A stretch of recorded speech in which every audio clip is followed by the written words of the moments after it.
ಕಾರವಾರದ ಶಿರೂರಿನಲ್ಲಿ ಮಹಾ ದುರಂತ ಪ್ರಕರಣಕ್ಕೆ ಸಂಬಂಧಪಟ್ಟ ಹಾಗೆ ರೆಸ್ಕ್ಯೂ ಕಾರ್ಯಾಚರಣೆ ಸತತ 12 ದಿನಗಳಿಂದ ನಡೀತಾ ಇದೆ. ನಾಪತ್ತೆ ಆದವರಿಗಾಗಿ ಶೋಧ ಕಾರ್ಯಾಚರಣೆ. ಆದರೆ ಸಿಕ್ಕಿರೋದು ಟ್ರಕ್ ಮಾತ್ರ, ಉಳಿದವರ ಸುಳಿವೇ ಇಲ್ಲ. 12 ದಿನದಿಂದ ಕಾರ್ಯಾಚರಣೆ ನಡೀತಾ ಇದೆ. NDRF, SDRF ಸರ್ಚ್ ಮಾಡ್ತಾ ಇದೆ.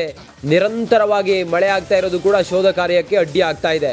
ಗಂಗಾವಳಿಯಲ್ಲಿ ಹುಡುಕಾಟಕ್ಕೆ ಬಂದ ಈಶ್ವರ್ ಮಲ್ಪೆ ತಂಡ ಇವತ್ತು ಗಂಗಾವಳಿ ನದಿಯಲ್ಲಿ ಹುಡುಕಾಟವನ್ನು ಮಾಡ್ತಾರೆ. ಈಶ್ವರ್ ಮಲ್ಪೆ ತಂಡ ಗೋವಾದಿಂದ ಮತ್ತೊಂದು ಯಂತ್ರವೂ ಕೂಡ, ಅತ್ಯಾಧುನಿಕ ಯಂತ್ರಗಳ ಮೂಲಕ ಎಲ್ಲ ಹುಡುಕಾಟ ಮಾಡ್ತಾ ಇದ್ದಾರೆ. ಇವತ್ತು ಗೋವಾದ ಯಂತ್ರ ಕೂಡ ಆಗಮಿಸಿದೆ. ದುರಂತ ಸ್ಥಳದಲ್ಲಿ ಬರದಿಂದ ಸಾಗಿದೆ ಮಣ್ಣು ತೆರವು ಕಾರ್ಯಾಚರಣೆ. ಸದ್ಯಕ್ಕೆ ಮಳೆ ಕೂಡ ಅಡ್ಡಿ ಆಗ್ತಾ ಇದೆ ಕಾರ್ಯಾಚರಣೆಗೆ. ಈಶ್ವರ್ ಮಲ್ಪೆ ತಂಡ ಆಗಮಿಸಿದೆ. ಆಪತ್ ಬಾಂಧವ ಈಶ್ವರ ಮಲ್ಪೆ ಅವರ ತಂಡ ಕೂಡ ಗಂಗಾವಳಿ ನದಿಯಲ್ಲಿ, ಟ್ರಕ್ ಮಾತ್ರ ಸಿಕ್ಕಿದೆ, ಉಳಿದಂಥ ಬಾಡಿ ಸಿಕ್ಕಿಲ್ಲ. ಹಾಗಾಗಿ ಅಲ್ಲಿ ಹುಡುಕಾಟವನ್ನು ಮಾಡ್ತಾರೆ. ರೆಸ್ಕ್ಯೂ ಕಾರ್ಯಾಚರಣೆ 12ನೇ ದಿನ ಇವತ್ತು. ಮತ್ತಷ್ಟು ಮಾಹಿತಿಯೊಂದಿಗೆ ನಮ್ಮ ಸೀನಿಯರ್ ಪ್ರತಿನಿಧಿ ನಾಗೇಂದ್ರ ಬಾಬು ಸ್ಥಳದಲ್ಲೇ ಇದ್ದು ನಿರಂತರವಾಗಿ ಅಲ್ಲಿನ ಮಾಹಿತಿಯನ್ನು ನೀಡ್ತಾ ಇದ್ದಾರೆ. ನಾಗೇಂದ್ರ ಬಾಬು ಅಗೈನ್ ಈಗ ಲೈವ್ನಲ್ಲಿದ್ದಾರೆ. ನಾಗೇಂದ್ರ ಬಾಬು, ಇವತ್ತು ರೆಸ್ಕ್ಯೂ ಕಾರ್ಯಾಚರಣೆ ಹೇಗಿರುತ್ತೆ? ಇವತ್ತೇನಾದರೂ ಸಿಗಬಹುದಾ ನಾಪತ್ತೆ ಆದವರ ಸುಳಿವು?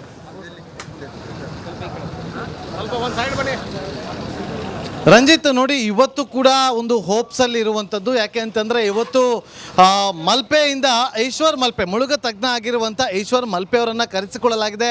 ಆ ಒಂದು ತಂಡದಿಂದ ಇವತ್ತು ನದಿಯ ಒಳಭಾಗಕ್ಕೆ ಹೋಗಿ ಅಲ್ಲಿ ಒಂದಷ್ಟು ಹುಡುಕಾಟವನ್ನು ನಡೆಸುವಂಥ ಕೆಲಸಕ್ಕೂ ಕೂಡ ಮುಂದಾಗ್ತಾರೆ.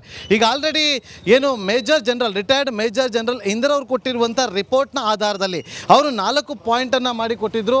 ಆ ಒಂದು ಪಾಯಿಂಟ್ನ ಆಧಾರದಲ್ಲಿ ಸರ್ಚಿಂಗನ್ನು ಕೂಡ ನಡೆಸ್ತಾ ಇದ್ದಾರೆ. ಸೊ ನೋಡಿ, ಈಗ ಪ್ರಮುಖ ಆ ಒಂದು CP 1, 2, 3, 4 ಅಂತೇಳಿ 4 ಪಾಯಿಂಟ್ಗಳನ್ನು ಕೊಟ್ಟಿದ್ದಾರೆ.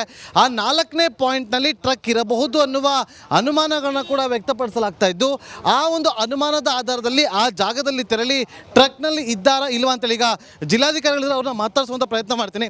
ಮೇಡಮ್ ಒಂದು ಸೆಕೆಂಡ್. ಮೇಡಮ್, ಈಗ ಒಂದು ಸೆಕೆಂಡ್, ಹೇಗೆ ಕಾರ್ಯಾಚರಣೆ ಇವತ್ತು ಹೇಗೆ ನಡೆಯುತ್ತೆ ಮೇಡಮ್ ಕಾರ್ಯಾಚರಣೆ? ಇವತ್ತು ಆ ಪಾಯಿಂಟ್ಸ್ ನಮಗೆ ಸಿಕ್ಕಿದೆ. ಸೊ ಅಲ್ಲಿ ನಾವು ಆ್ಯಂಕರ್ ಮಾಡಿ ಡೈವರ್ಸ್ ಜಂಪ್ ಮಾಡಬೇಕಾಗುತ್ತೆ. ಸೊ ಅದು ಪ್ರಯತ್ನ ಮಾಡ್ತಾ ಇದ್ದೀವಿ. ಒಂದು ಟೀಮ್ ಎಕ್ಸ್ಟ್ರಾ ಮಲ್ಪೆಯಿಂದ ಎಕ್ಸ್ಪರ್ಟ್ ಡೈವರ್ಸನ್ನು ಕರೆದಿದ್ದೀವಿ. ಅವರು ನೇವಲ್ ಟೀಮ್ ಜೊತೆಗೆ ಸೇರಿಕೊಂಡು ಮತ್ತು ನಮ್ಮ ಲೋಕಲ್ ಫಿಶರ್ಮೆನ್ ಅವ್ರದ್ದು ಇನ್ಪುಟ್ ತಗೊಂಡು 3 ತಂಡ ಈಗ ಡಿಸ್ಕಸ್ ಮಾಡ್ತಾ ಇದ್ದಾರೆ. ಅಲ್ಲೇ ಹೋಗ್ತಾ ಇದ್ದೀನಿ. ಅವ್ರು ಏನು ಹೇಳ್ತಾರೋ ಅದು ಪ್ರಕಾರ ಮಾಡ್ತೀವಿ. ಬೋಟ್ ಯಾವ ಕಾರಣಕ್ಕೋಸ್ಕರ ಕರೆಸ್ತಾರೆ? ನೆನ್ನೆ ಪ್ಯಾಂಟೂನ್ ತರಿಸಲಿಕ್ಕೆ ಪ್ರಯತ್ನ ಮಾಡಿದ್ವಿ. ಟೆಕ್ನಿಕಲ್ ರೀಸನಿಂದ ನಮಗೆ ತಗೊಂಡು ಬರಲಿಕ್ಕೆ ಆಗಿಲ್ಲ.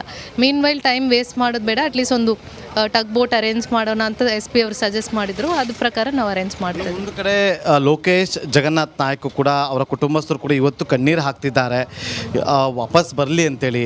ಅವ್ರಿಗೋಸ್ಕರ ಯಾವ ರೀತಿಯಾಗಿ ಹುಡುಕಾಟ ನಡೆಸ್ತಾ ಇದ್ದಾರೆ? ಇಲ್ಲ, ಅದು ಯಾವುದೂ ನಾವು ಸ್ಟಾಪ್ ಮಾಡಿಲ್ಲ. ಮೀನ್ ವೇಲ್ ತಾವೆಲ್ಲರೂ ನೋಡಿರ್ಬೋದು, ಹೆಲಿಕಾಪ್ಟರ್ಸ್ ಇಟ್ಕೊಂಡು ನಾವು ಸರ್ಚ್ ಆಪರೇಷನ್ ಮಾಡ್ತಾ ಇದ್ವಿ. ಅದು ಕಂಟಿನ್ಯೂ ಆಗುತ್ತೆ. ನಮ್ಮ ಎಂಟೈರ್ ರಿವರ್ ಸೈಡ್ ಮತ್ತು ಕೋಸ್ಟಲ್ಲೂ ಕೂಡ ಆ ಆಪರೇಷನ್ ಕಂಟಿನ್ಯೂ ಆಗುತ್ತೆ.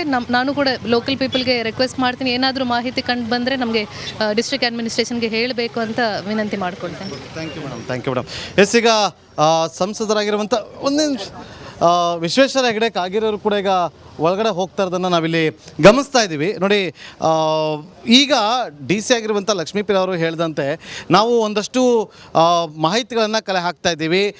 ಟಗ್ ಬೋಟನ್ನು ಕೂಡ ತರಿಸಿ ಅವರು ನೋಡಿ, ಈಗ ಒಂದು ನಿಮಿಷ ಸಂಸದರ, ಈಗ ಅಲ್ಲ ಒಂದು ನಿಮಿಷ ಲೈವ್ ಸರಿ, ಇವತ್ತು ಬಂದಿದ್ದೀರಿ, ಏನಾದರೂ ಇನ್ಫಾರ್ಮೇಷನ್ ಇಲ್ಲಿವರೆಗೆ ಏನೇನು ಕಲೆಕ್ಟ್ ಮಾಡಿದಿರಿ? ಕೇಂದ್ರ ಸರ್ಕಾರಕ್ಕೆ ಯಾವ ರೀತಿಯಾಗಿ ನೀವು ಸ್ಥಳಕ್ಕೆ ಹೋಗಿ ಬಂದ ನಂತರ ಉಳಿದ ವಿವರಗಳನ್ನು ನಿಮ್ಮೆಲ್ಲರ ಜೊತೆ ಎಸ್, ಈಗ ನೋಡಿ ರಂಜಿತ್, ನೋಡಿ, ಪ್ರಮುಖವಾಗಿ ಕೇರಳದ ಶಾಸಕರಾಗಿರುವಂಥ ನೀವೊಂದು ಮಾತು ಕೇಳಿದ್ರಿ, ಹೋಪ್ಸ್ ಇದೆಯಾ ಇಲ್ವಾ ಅಂತೇಳಿ. ನೋಡಿ, ಶಾಸಕರಾಗಿರುವಂಥ ಅಶ್ರಫ್ ಅವರಿದ್ದಾರೆ, ಅವ್ರನ್ನ ಮಾತಾಡ್ಸ್ತಾ ಹೋಗ್ತೀನಿ. ಅಶ್ರಫ್ ಅವರೇ, ಈಗಲೂ ಹೋಪ್ಸ್ ಇದೆ ಅಂತ ಅನಿಸ್ತಾ ಇದೆ ನಿಮಗೆ ಇವತ್ತಿನ ದಿನಕ್ಕೆ ನೀವು ನೋಡಿದ್ರೆ? ನಿಜಕ್ಕೂ ಇವತ್ತು ಬಹಳ ಹೋಪ್ಸ್ ಇದೆ. ಯಾಕೆಂತ ಹೇಳಿದರೆ, ಇವತ್ತು ನಾವು ಹೇಳಿದಂತ ಹೇಳಿದರೆ ಸ್ವಲ್ಪ ಗಂಗಾವಳಿ ನೀರಿನ ಸ್ಪೀಡ್ ಕಮ್ಮಿ ಆಗಿದೆ, ಕಮ್ಮಿಯಾಗಿ ಕಾಣ್ತಾ ಇದೆ. 8 ದಿನಗಳ ಅನುಭವದಿಂದ ಇವತ್ತೊಂದು ಕೆಲಸ, ಈಗ ಮಂತ್ರಿಗಳು ಇಲ್ಲೇ ಠಿಕಾಣಿ ಹುಡುಕಿ ಕೂತ್ಕೊಂಡಿದ್ದಾರೆ.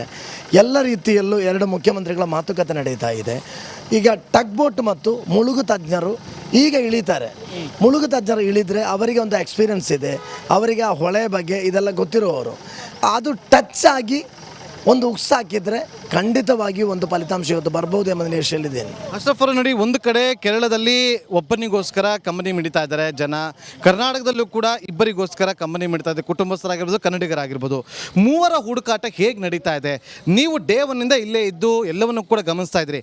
ಡೇ ಒನ್ ಕಂಪೇರ್ ಮಾಡಿದ್ರೆ ಇವತ್ತು ಕಂಪೇರ್ ಮಾಡಿದ್ರೆ ಕರ್ನಾಟಕ ಸರ್ಕಾರದ ಈ ಒಂದು ಕಾರ್ಯಾಚರಣೆ ಏನು ನಡೀತಾ ಇದೆ ಅದಕ್ಕೆ ಸಂಬಂಧಪಟ್ಟಂತೆ ಏನು ಹೇಳ್ತೀರಿ? ಜೊತೆಗೆ ಜಗನ್ನಾಥ್ ನಾಯಕ್, ಲೋಕೇಶ್, ಅರ್ಜುನ್ ಬಗ್ಗೆ ಹೇಳೋದಕ್ಕೆ. ನೋಡಿ, ನಾನು ಬಂದದ್ದು ಅರ್ಜುನ್ ಬಗ್ಗೆ ಕೇರಳದ ಶಾಸಕನಾಗಿ ಬಂದವ. ಇಲ್ಲಿ ತಲುಪಿದ ನಂತರ ನನಗೆ ಇಲ್ಲಿ ಇಷ್ಟು ಮಂದಿ ತೀರಿ ಹೋಗಿದ್ದಾರೆ, ಈ ಡಾಟಲ್ ನನಗೆ ಸಿಗಿದ್ದು 8 ದಿನಗಳಲ್ಲಿ. ನಾವೆಲ್ಲರೂ ಕೂಡ ಜಗನ್ನಾಥ್ ಮತ್ತು ಲೋಕೇಶ್ ಸಿಗಬೇಕು ಎಂಬ ಪ್ರಾಯರಲ್ಲಿದೆ. ಯಾಕೆಂತ ಹೇಳಿದರೆ ನಾವು ಕರ್ನಾಟಕ ಕೇರಳದವರು, ನಾವೆಲ್ಲ ಭಾರತೀಯರು, ಮನುಷ್ಯರು, ಅದಕ್ಕಿಂತ ದೊಡ್ಡದೇನಿಲ್ಲ. ಕರ್ನಾಟಕದ ಜಿಲ್ಲಾಡಳಿತವಾಗಲಿ ಕರ್ನಾಟಕ ಸರ್ಕಾರವಾಗಲಿ ನಮ್ಗೆ ಯಾವುದೇ ಒಂದು ಆ ರೀತಿಯ ಒಂದು ಟೀಕೆ ಟಿಪ್ಪಣಿಗೆ ನಮ್ಮಲ್ಲಿ ಇಲ್ಲ. ಕರ್ನಾಟಕದ ಮಾಧ್ಯಮಿತರು ನನಗೆ ಹೇಳೋದಂತ ಆರಂಭದಲ್ಲಿ ಬಹಳ ಯಾವುದು ಅಂತ ಹೇಳಿದ್ದು ಇದನ್ನು ಕರ್ನಾಟಕ ಕೇರಳವಾಗಿ ಬಂದು ಬದಲಾಯಿಸಲಿಕ್ಕೋಸ್ಕರ ಒಂದು ಪ್ರಯತ್ನ ಕೂಡ ಸಾಮಾಜಿಕ ಜಾಲತಾಣದಲ್ಲಿ ನಡೆದಿದೆ. ಆದರೆ ನಾನು ಬಂದ ನಂತರ ಕೇರಳದ ಮೀಡಿಯಾಸಿಗೆ ಏನು ಮಾಡ್ತಾ ಇದೆ ಎಂಬುದನ್ನು ಅಪ್ಡೇಷನ್ ಆಗಿ ಕೊಟ್ಟವರು ಶಾಸಕ ನಾನು ಆರಂಭದಿಂದ. ಈ ಥರ ನಡೀತಾ ಇದೆ, ಈ ಥರ ಪ್ರಯತ್ನ ಮಾಡ್ತಾ ಇದೆ. ನೋಡಿ, ಸತೀಶ್ ಕೃಷ್ಣ ಸೈಲ್ರವರ ಪ್ರಯತ್ನವನ್ನು ಮೆಚ್ಚಲೇಬೇಕು. MLA ಅವರಿಗೆ ವಿಧಾನಸಭೆ ಇದೆ, ವಿಧಾನಸಭೆಗೆ 11 ದಿವಸ ಹೋಗದೆ ಇಲ್ಲಿ ಕೂತು ಅರ್ಜುನ್ ಮತ್ತು ಜಗನ್ನಾಥ್ ಲೋಕೇಶ್ ಪ್ರಯತ್ನ ಮಾಡಿದ್ದಾರೆ ಅಂತ ಹೇಳಿದರೆ ಕೇರಳದ ಜನರು ಅವರು ಕರ್ನಾಟಕದ ಆಡಳಿತ ಪಕ್ಷದ ಶಾಸಕರು, ಕಾಂಗ್ರೆಸ್ ಪಕ್ಷದ ಶಾಸಕರು, ಮತ್ತು ಯಾವ ರೀತಿಯಲ್ಲಿ ಟೀಕೆ ಮಾಡೋದು ಇದರಲ್ಲಿ ಅರ್ಥವಿಲ್ಲ. ಈ ಸಂದರ್ಭದಲ್ಲಿ ಟೀಕೆ ಟಿಪ್ಪಣಿಗಳಿಗೆ ಯಾವುದೇ ಪ್ರಯೋಜನ ಇಲ್ಲ. ಕೇರಳದಿಂದ ಬಂದವರಲ್ಲ, ಆಡಳಿತ ಪಕ್ಷದವರು, ನಾನೀಗ ವಿರೋಧ ಪಕ್ಷದ ಶಾಸಕ, ನಮ್ಮ ಸಚಿವರುಗಳು, ನಾವೆಲ್ಲ ಒಂದು ತಂಡವಾಗಿ 3 ಮಂದಿಯನ್ನು ಕಂಡುಹಿಡಿಯಲಿಕ್ಕೆ ಪ್ರಯತ್ನ ಮಾಡುವ. ಇವತ್ತು ನನಗೆ ಅನಿಸ್ತಾ ಇದೆ ಈ ಮುಳುಗು ತಜ್ಜರಿಂದ ಒಂದು ಫಲಿತಾಂಶ ಬರ್ಬೋದು ಎಂಬ ಒಂದು ನಿರೀಕ್ಷೆ ಇದೆ. ಟಗ್ ಬೋಟ್ ಹೇಳಿದರೆ ಅದರಿಂದ ಕೂಡ ಅದೇ ರೀತಿಯಲ್ಲಿ ಒಂದು ಪಂಡೋಲಮ್ ಅಂತ ಹೇಳಿ ಒಂದು ವ್ಯವಸ್ಥೆಯನ್ನು ಕೂಡ ನಿಮ್ಮ ಶಾಸಕರು ಮಾಡ್ತಾ ಇದ್ದಾರೆ. ಅದು ಕೂಡ ಅದರ ಹಿಂದೆನೇ ಇದ್ದಾರೆ. ಈಗ ನಮ್ಮ ಮಿನಿಸ್ಟರ್ ಭೇಟಿ ಕೊಡುವಾಗ ನಿಮ್ಮ ಶಾಸಕರಿಲ್ಲ, ನಾನು ಅವರಿಗೆ ದೂರವಾಣಿ ಮುಖಾಂತರ ಕಾಂಟ್ಯಾಕ್ಟ್ ಮಾಡಿದ್ರೆ ಹೇಳಿದರು ನಾನು ಆ ಮಿಷನ್ ತರಿಸುವ ಅವರು ಬ್ಯಾಟ್ರಿ ತರಲಿಕ್ಕೆ ಅವರು ಹೋಗಿದ್ದಾರೆ. ಅವರ ಒಂದು ಶ್ರಮವನ್ನು ಈ ಸಂದರ್ಭದಲ್ಲಿ ಕೈ ಮುಗಿದು ಕೇರಳ ಜನತೆ ಪರವಾಗಿ ನಮಗೆ ಅವರಿಗೆ ಥ್ಯಾಂಕ್ಸ್ ಹೇಳಲೇಬೇಕು. ಎಸ್ ರಂಜಿತ್, ನೋಡಿ, ಇದು ಮಂಜೇಶ್ವರ ವಿಧಾನಸಭಾ ಕ್ಷೇತ್ರದ ಶಾಸಕರಾಗಿರುವಂತಹ ಅಶ್ರಫ್ ಅವರ ಮಾತು. ನೋಡಿ, ಆರಂಭದಿಂದಲೂ ಕೂಡ ಕಾರ್ಯಾಚರಣೆ ನಡೀತಾ ಇದೆ. ನಮಗೆ ಇವತ್ತು ಹೋಪ್ಸ್ ಇದೆ ಮುಳುಗು ತಜ್ಞರಿಂದ ಹಾಗೆ ಟಗ್ ಬೋಟಿಂದಲೂ ಕೂಡ ಪತ್ತೆ ಆಗ್ತಾರೆ ಅಂಥೇಳಿ ಆ ಒಂದು ಹೋಪ್ಸನ್ನು ಕೂಡ ಈಗಲೂ ಇಟ್ಕೊಂಡಿದ್ದಾರೆ. Ranjit, okay, thank you Nagendra Babu ನಿಮ್ಮೆಲ್ಲ ಮಾಹಿತಿಗಾಗಿ. 20ಕ್ಕೂ ಅಧಿಕ ಮನೆಗಳಿಗೆ ನೀರು ನುಗ್ಗಿ ಅವಾಂತರ ಸೃಷ್ಟಿಯಾಗಿದೆ. ಸಂಕೇಶ್ವರದ ಶಂಕರಲಿಂಗ ದೇಗುಲಕ್ಕೆ ಜಲ ದಿಗ್ಬಂಧನ ಎದುರಾಗಿದೆ. ಹಿರಣ್ಯಕೇಶಿ ನದಿಯ ನೀರು ನುಗ್ಗಿ ಅವಾಂತರಗಳ ಸರಮಾಲೆಯೇ ಸೃಷ್ಟಿಯಾಗಿದೆ. ದೇವಸ್ಥಾನದಲ್ಲಿ ಎಲ್ಲಿ ನೋಡಿದ್ರೂ ಕೂಡ ನೀರೋ ನೀರು. ಚಿಕ್ಕೋಡಿಯಲ್ಲಿ ರಸ್ತೆ ಜಲಾವೃತವಾಗಿದೆ, ಜನಜೀವನ ಅಸ್ತವ್ಯಸ್ತವಾಗಿದೆ. ಸಂಕೇಶ್ವರ ಶಂಕರಲಿಂಗ ದೇವಾಲಯಕ್ಕೆ ಜಲ ದಿಗ್ಬಂಧನ ಎದುರಾಗಿದೆ. ಹಿರಣ್ಯಕೇಶಿ ನದಿಯ ನೀರು ನುಗ್ಗಿದ್ರಿಂದಾಗಿ ದೇವರಿಗೂ ಕೂಡ ಜಲ ದಿಗ್ಬಂಧನ ಎದುರಾಗಿದೆ. ಧಾರಾಕಾರ ಮಳೆಗೆ ಚಿಕ್ಕೋಡಿಯಲ್ಲಿ ಜನಜೀವನ ಅಸ್ತವ್ಯಸ್ತವಾಗಿರುವುದನ್ನು ಗಮನಿಸ್ತಾ ಇದ್ದೀರಿ. ನದಿಯ ನೀರು ತುಂಬಿಕೊಂಡು ಸಂಪೂರ್ಣವಾಗಿ ಆ ಕಡೆ ಈ ಕಡೆ ಹೋಗದಂಥ ಪರಿಸ್ಥಿತಿ ನಿರ್ಮಾಣ ಆಗಿದೆ. ಇದು ಸಂಕೇಶ್ವರದ ಶಂಕರಲಿಂಗ ದೇಗುಲ. ಇದು ದೇಗುಲಕ್ಕೆ ಜಲ ದಿಗ್ಬಂಧನ ಎದುರಾಗಿರೋದು ನೋಡಿ. ಜನ ಹೇಗೆ ಜೀವ ಕೈಯಲ್ಲಿ ಹಿಡ್ಕೊಂಡು ಆ ಕಡೆ ಈ ಕಡೆ ಓಡಾಡ್ತಿದ್ದಾರೆ ಅಂಥೇಳಿ ನೋಡಿ ನೀವು. ಧಾರಾಕಾರ ಮಳೆ ತಂದಿರುವಂಥ ಅವಾಂತರ ಇದು. ಮೊಣಕಾಲ್ವರೆಗೂ ಕೂಡ ನೀರು ತುಂಬಿಕೊಂಡಿದೆ. ಮನೆಯೊಳಗೆಲ್ಲ ನೀರು ಹೋಗಿದೆ. ಮನೆಯೆಲ್ಲ ಖಾಲಿ ಮಾಡಿ ಹೋಗಿದ್ದಾರೆ ಜನ.